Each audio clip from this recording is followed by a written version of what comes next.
My hands were shaking as I slammed my laptop shut on Tuesday morning, asterisk again. Alex's face was pale in the conference room, his eyes wide when I'd accused him of stealing credit for a project he'd actually worked on. "You don't understand how hard this was," ID said, voice cracking. "You're not even close to what it takes."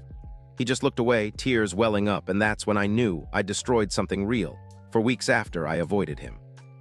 His work became a blur of deadlines and quiet frustration.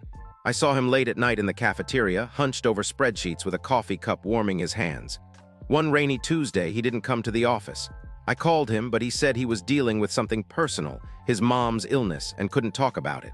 That felt wrong, like I'd been ignoring his pain for months. Then came the email 3 days later, a single line from Alex, his voice trembling in the text. "I need to tell you something important. My mom passed last week." My chest tightened. The project he'd worked on, that one we'd argued about, was actually him trying to cope for his dad's long hospital stay. He hadn't stolen anything, he'd been drowning. But that wasn't the worst part. Earlier that morning, I'd found a chair moved overnight in my office, the exact same chair I'd used for weeks with Alex. My blood ran cold. He'd been watching me. I called him that night, my voice rough. "Alex, I'm so sorry. I don't know what I was thinking when I said those things." There was a pause, then a soft sigh.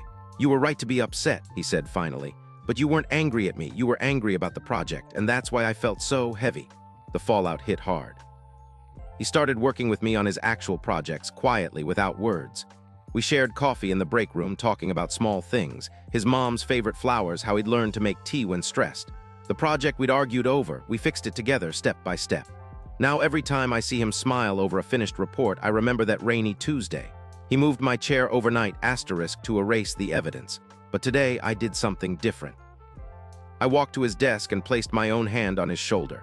"I know," I said quietly. "You didn't steal credit, you were drowning." He froze. Then he looked at me, not with tears this time, but with something else, like the first real understanding he'd ever had. That's when I knew I wasn't just sorry anymore, I was done running.